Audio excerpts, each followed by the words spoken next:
दीवाना शायर। कहानी सादत हसन मंटो। अगर मुदद्दस हद दुनिया की मुज्जस्सिस निगाहों से ओझल कर दिया जाए तो रहमत हो उस दीवाने पर जो इंसानी दिमाग पर सुनहरा वाप तारी कर दे। मैं आहों का व्यापारी हूँ, लहू की शायरी मेरा काम है।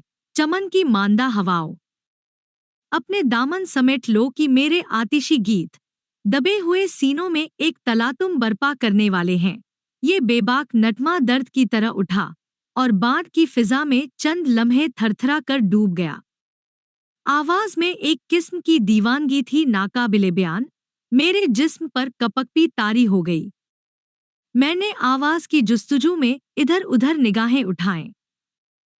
सामने चबूतरे के धरीब घास के तर्ते पर चंद बच्चे अपनी मामाओं के साथ खेल कूद में महव थे। पास ही 2-3 गंवार बैठे हुए थे। बाएं तरफ नीम के दरख्तों के नीचे माली जमीन खोदने में मसरूफ था। मैं अभी इसी जुस्तजू में ही था कि वही दर्द में डूबी हुई आवाज फिर बुलंद हुई। मैं उन लाशों का गीत गाता हूँ जिनकी सर्दी दिसंबर मुस्तार लेता है। मेरे सीने से निकली वो लू है जो जून के महीने में चलती है। मैं आहों का व्यापारी हूँ, लहू की शायरी मेरा काम है। आवाज कुएं के अवब से आ रही थी। मुझ पर एक रिक्कत सी तारी हो गई। मैं ऐसा महसूस करने लगा कि सर्द और गर्म लहरें बैकवत मेरे जिस्म से लिपट रही हैं।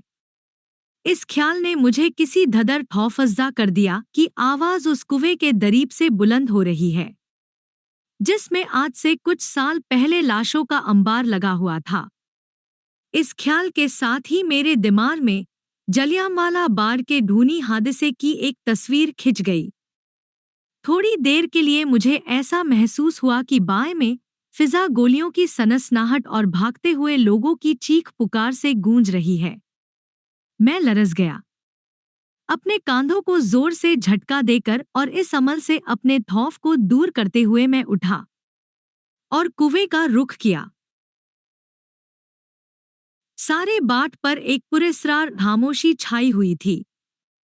मेरे कदमों के नीचे खुश्क पत्तों की सरसराहट सूखी हुई हड्डियों के टूटने की आवाज पैदा कर रही थी। कोशिश के बावजूद मैं अपने दिल से वो नामालूम रौफ दूर न कर सका जो इस आवाज ने पैदा कर दिया था। हर कदम पर मुझे यही मालूम होता था कि घास के सरसब्ज बिस्तर पर बेशुमार लाशें पड़ी हुई हैं जिनकी बोसीदा हड्डियां मेरे पाँव के नीचे टूट रही हैं। यकायक मैंने अपने कदम तेज किए और धड़कते हुए दिल से उस चबूतरे पर बैठ गया जो कुएं के इर्द-गिर्द बना हुआ था। मेरे दिमाग में बार बार ये अजीब सा शेर गूंज रहा था। मैं आहों का व्यापारी हूँ, लहू की शायरी मेरा काम है।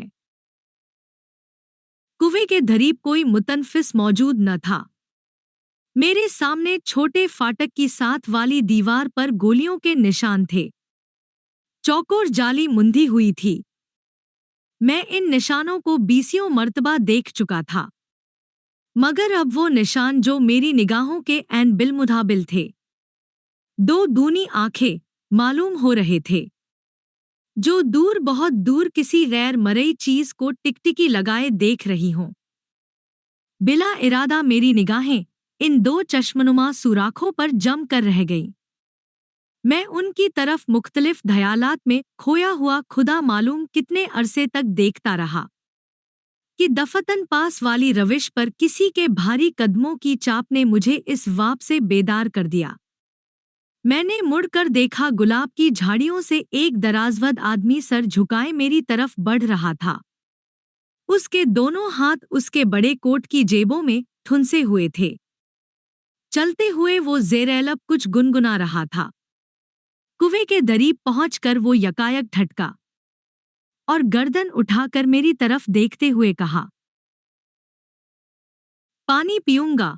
मैं फौरन चबूतरे पर से उठा और पंप का हैंडल हिलाते हुए उस अजनबी से कहा, आइए। अच्छी तरह पानी पी चुकने के बाद उसने अपने कोट की मैली आस्तीन से मुंह पोंछा और वापस चलने को ही था कि मैंने धड़कते हुए दिल से दरियाफ्त किया, क्या अभी अभी आप ही गा रहे थे? हाँ, मगर आप क्यों दरियाफ्त कर रहे हैं? ये कहते हुए उसने अपना सर फिर उठाया। उसकी आंखें, जिनमें सुर्ख डोरे ढेरमामूली तौर पर नुमायां थे, मेरी क्लबी वारदात का जायजा लेती हुई मालूम हो रही थी। मैं घबरा गया। आप ऐसे गीत न गाया करें, ये सख्त खौफनाक है। खौफनाक? नहीं, इन्हें हैबतनाक होना चाहिए। जबकि मेरे राग के हर सुर में रसते हुए ज़ख्मों की जलन और रुकी हुई आहों की तपिश मामूर है। मालूम होता है कि मेरे शोलों की ज़बानें आपकी बरफाई हुई रूह को अच्छी तरह चाट नहीं सकीं। उसने अपनी नोकीली ठोड़ी को उंगलियों से खुजलाते हुए कहा। ये अल्फाज उस शोर के मुशाबह थे जो बर्फ के ढेले में तपती हुई सलाख गुजारने से पैदा होता है।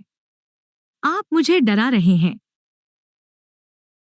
मेरे ये कहने पर उस मर्द अजीब के हलक से एक धैर्यनुमा शोर बुलंद हुआ। हाँ, हाँ, हाँ, आप डर रहे हैं। क्या आपको मालूम नहीं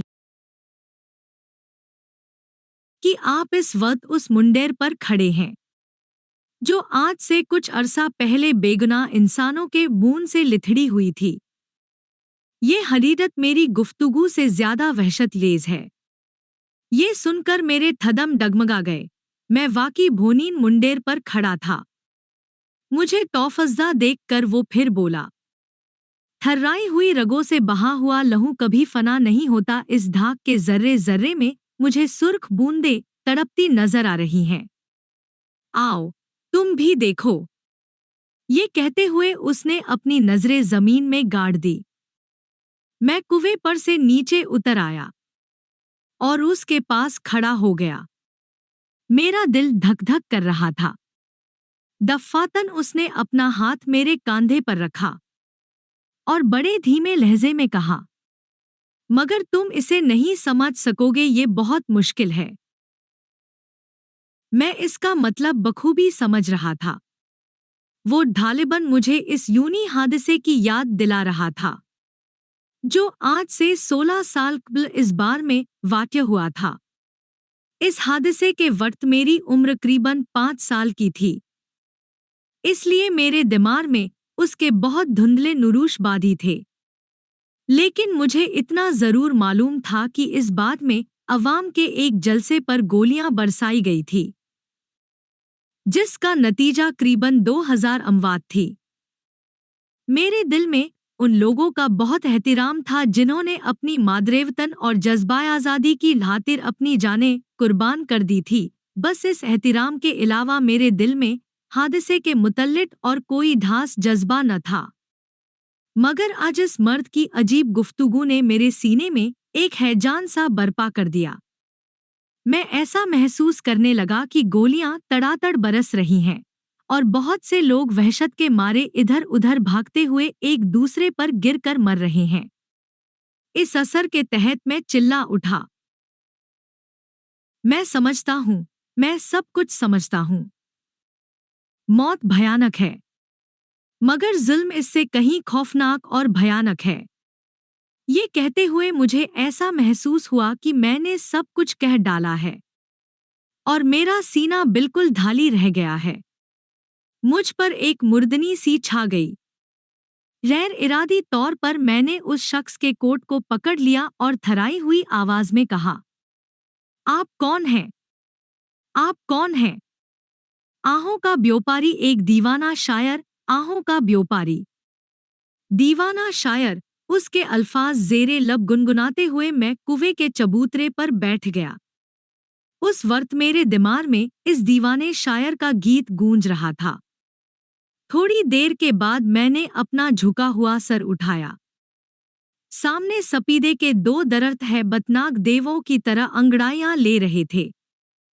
पास ही चंबेली और गुलाब की धारदार झाड़ियों में हवा आहें बिखेर रही थी।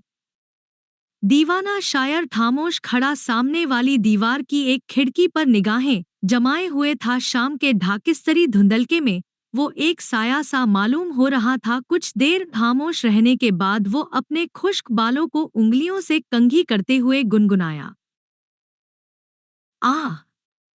ये सब कुछ खौफनाक हकीकत है, किसी सहरा में जंगली इंसान के पैरों के निशानात की तरह खौफनाक। क्या कहा?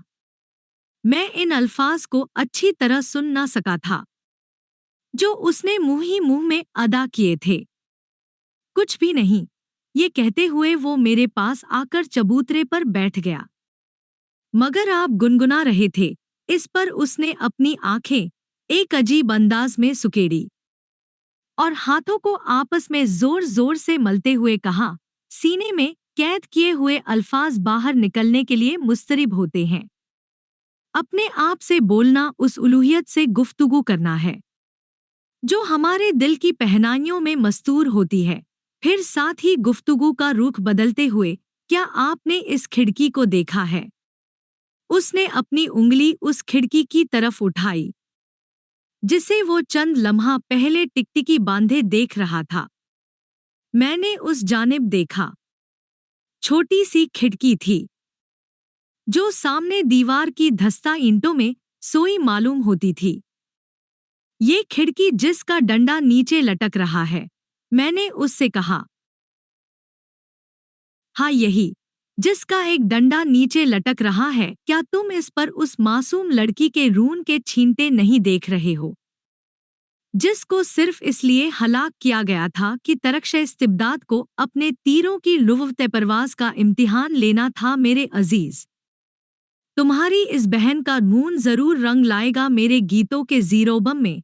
इस कमसिन रूह की फड़फड़ाहट और उसकी दिलदोज चीने हैं, ये सुकून के दामन को तार तार करेंगे। एक हंगामा होगा, सीना गीती शक हो जाएगा, मेरी बेलगाम आवाज बुलंद से बुलंदतर होती जाएगी। फिर क्या होगा? फिर क्या होगा? ये मुझे मालूम नहीं। आओ देखो, इस सीने में कितनी आग सुलग रही है। ये कहते हुए उसने मेरा हाथ पकड़ा और उसे कोट के अंदर ले जाकर अपने सीने पर रख दिया। उसके हाथों की तरह उसका सीना भी गैरमामूली तौर पर गर्म था। उस वक्त उसकी आंखों के डोरे बहुत उभरे हुए थे।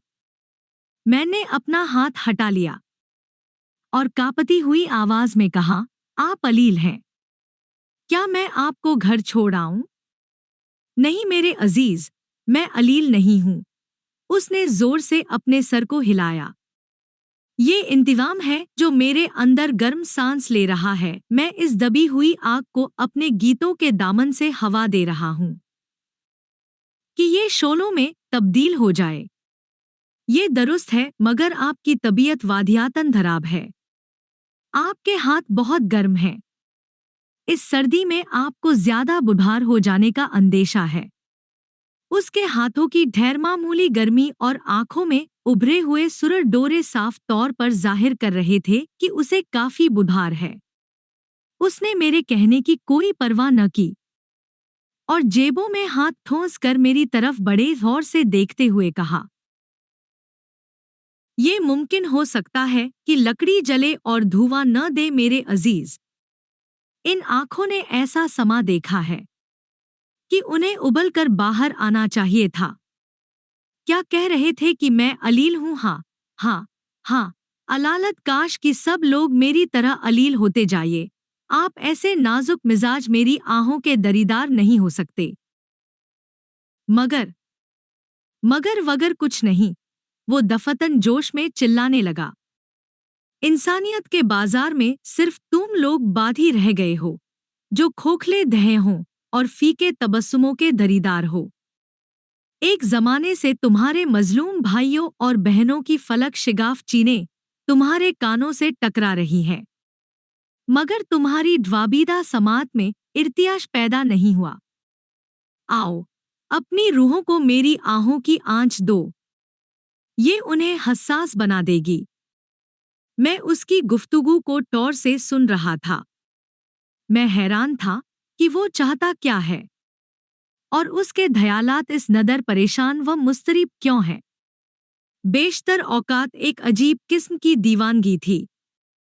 उसकी उम्र यही कोई 25 बरस के करीब होगी। दाढ़ी के बाल जो एक अरसा से मूंडे न गए थे, कुछ इस अंदाज में उसके चेहरे पर उगे हुए थे कि मालूम होता था किसी खुश्क रोटी पर बहुत सी च्यूंटियां चिमटी हुई हैं।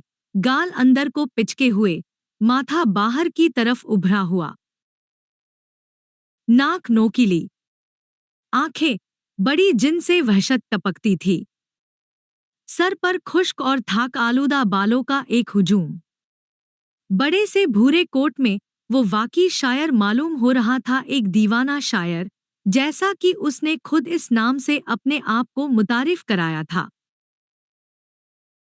मैंने अक्सर औकात अखबारों में एक जमात का हाल पढ़ा था। उस जमात के ख्यालात दीवाने शायर के ख्यालात से बहुत हद तक मिलते जुलते थे। मैंने ख्याल किया कि शायद वो भी उसी जमात का रुकन है। आप इंदिलाबी मालूम होते हैं। इस पर वो खिलखिला कर हंस पड़ा। आपने ये बहुत बड़ा इंकिशाफ किया है मियाँ। मैं तो कोठों की छतों पर चढ़ चढ़कर पुकारता हूँ, मैं इंदिलाबी हूँ, मैं इंदिलाबी हूँ, मुझे रोक ले जिससे बन पड़ता है। आपने वाकई बहुत बड़ा इंकिशाफ किया है। ये कहकर हंसते हुए वो अचानक संजीदा हो गया। स्कूल के एक तालिब-इल्म की तरह इंदिलाब के हलीरी मानी से तुम भी नाआशना हो। इंदिलाबी वो है जो हर नाइंसाफी और हर गलती पर चिल्ला उठे। इंदिलाबी वो है जो सब जमीनों, सब आसमानों, सब जबानों और सब वक्तों का एक मुजस्सम गीत हो। इंदिलाबी समाज के धस्साब खाने की एक बीमार और फानो मरी भीड़ नहीं, वो एक मजदूर है तनोमंद, जो अपने आहनी हथौड़े की एक ज़ब से ही अर्ज़ी जन्नत के दरवाजे वा कर सकता है। मेरे अजीज, ये मंतिक, ख्वाबों और नजरियों का जमाना नहीं। इंदिलाब एक ठोस हकीकत है, ये यहाँ पर मौजूद है। उसकी लहरें बढ़ रही हैं। कौन है जो अब इसको रोक सकता है? ये बंद बांधने पर न रुक सकेंगी। उसका हर लफ्ज़ हथौड़े की उस ज़ब की मानंद था जो सुर्ख लोहे पर पड़कर उसकी शक्ल तब्दील कर रहा हो। मैंने महसूस किया कि मेरी रूह किसी गैर मरई चीज को सजदा कर रही है। शाम की तारीकी बददरीज बढ़ रही थी। नीम के दरख्त कपक पा रहे थे। शायद मेरे सीने में एक नया जहां आबाद हो रहा था। अचानक मेरे दिल से कुछ अल्फाज उठे और लबों से बाहर निकल गए। अगर इंदिलाब यही है, तो मैं भी इंदिलाबी हूँ। शायर ने अपना सर उठाया और मेरे कंधे पर हाथ रखते हुए कहा, तो फिर अपने भून को किसी तश्तरी में निकाल कर रख छोड़ो कि हमें आज़ादी के खेत के लिए इस सुर्ख खाद की बहुत ज़रूरत महसूस होगी। वो वक्त किस कदर खुशगवार होगा जब मेरी आहों की जर्दी तबस्सुम का रंग इख्तियार कर लेगी। ये कहकर वो कुएं की मुंडेर से उठा और मेरे हाथ को अपने हाथ में लेकर कहने लगा, इस दुनिया में ऐसे लोग मौजूद हैं जो हाल से मुतमिन हैं। अगर तुम्हें अपनी रूह की बालिदगी मंजूर है तो ऐसे लोगों से हमेशा दूर रहने की सही करना। इनका एहसास पथरा गया है। मुस्तकबिल के जामबख्श मनाजिर उनकी निगाहों से हमेशा ओझल रहेंगे। अच्छा, अब मैं चलता हूँ।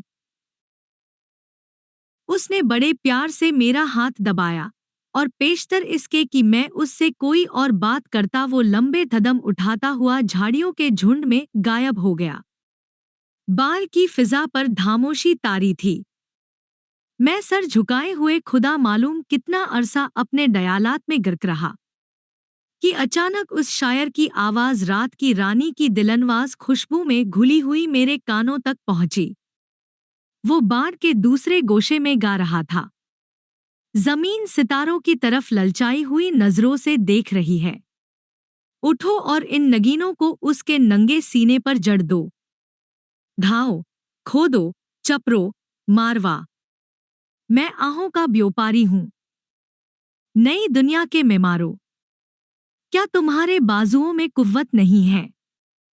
लहू की शायरी मेरा काम है। गीत खत्म होने पर मैं बार में कितने अरसे तक बैठा रहा, ये मुझे दतन याद नहीं। वालिद का बयान है कि मैं उस रोज घर बहुत देर से आया था।